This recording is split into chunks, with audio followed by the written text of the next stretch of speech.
So number one, understanding the nature and process of change. Change is a live dynamic. It doesn't happen in a vacuum.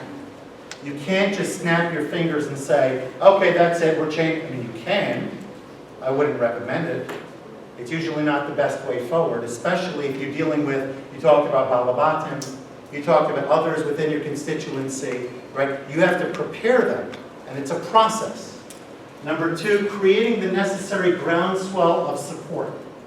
Okay? The term employees is probably not ideal for our constituency, but you get the idea. And some of you, by the way, are in fact talking with employees because you have many people in your support staff. You have others that you work with. And perhaps the change you're talking about is internal change.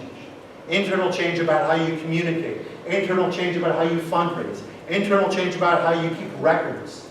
About how you engage with the community. All of this comes together.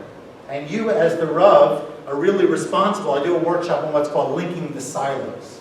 You can imagine you go out on the farm and you see a variety of different silos that emerge from the ground. And oftentimes in a school community, you'll have the academic silo, the development silo, the admission silo. You have different advancement, you have different sections within the school, and all of that leadership needs to come together under a common banner.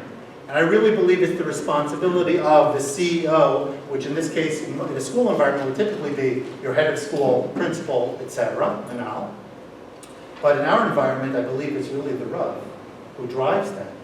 And so you have to make sure that you're linking those silos together within your organization, besides for your constituents beyond the four walls of the shul.